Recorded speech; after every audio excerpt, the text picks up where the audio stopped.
In the name of international news media, once again, this is Awi Abayari welcoming you to another edition of Immigration Update on the Air. With us today is Attorney Jack Golan of Papkin, Shamir and Golan Law Offices. Thank you for joining us today, Attorney Golan. I'm very happy to be with you and your listeners, as always. Thank you so very much. We'd like to thank you for all this time, giving time to our viewers and listeners to give a lot of information on immigration news and patiently answering our questions.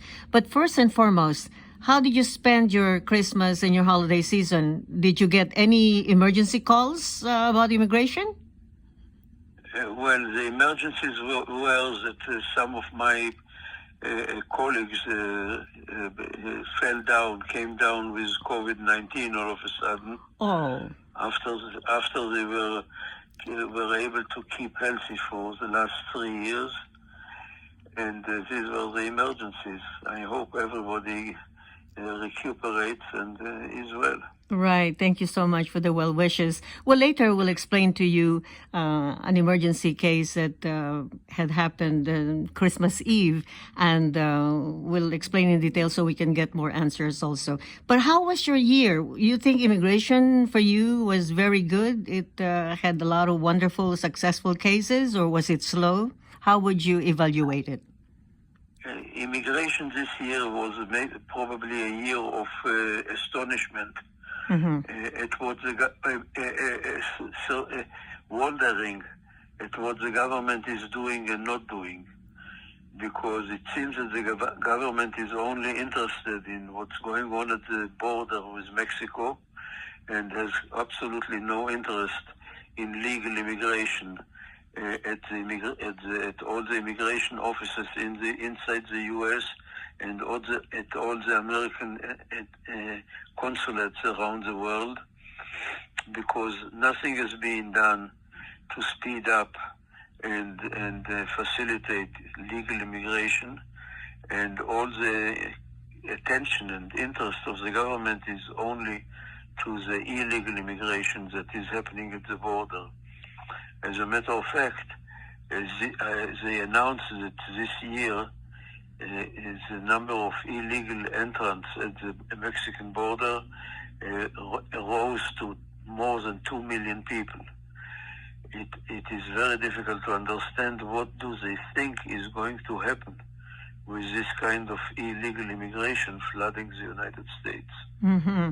So we hear a lot about Title 42. Would you like to explain that, and what is your opinion about it?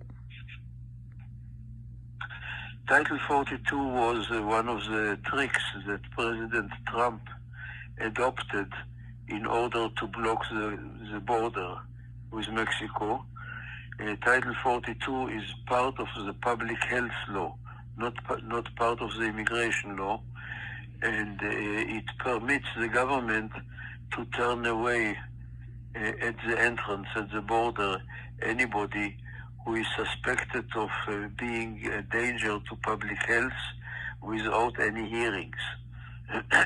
Which means if somebody shows up at the border, whether with a visa or no visa, and claims an entry to the U.S., the government may turn them away without any hearing, without any due process, if there is a suspicion that they put public health in danger. So they started using this Title 42 to turn away hundreds of thousands of illegal immigrants at the border without giving them the opportunity to apply for political asylum. And this was a very useful tool for the Trump administration to block illegal immigration to the United States. 2 years ago came the Biden administration, and they decided that to cancel and reverse everything that was done by Mr. Trump, and also decided to cancel the use of Title 42. And which means that anybody at the border who claims political asylum should be given the opportunity to have his case heard by an immigration court in the United States. which means that hundreds of thousands or millions of people could show up at the border and given temporary stay in the U.S. until their cases are heard by an immigration judge. This, of course, created an opposition in the states which are governed by Republican governors, and then they went to court claiming that the Biden administration doesn't have the legal power to cancel the use of Title 42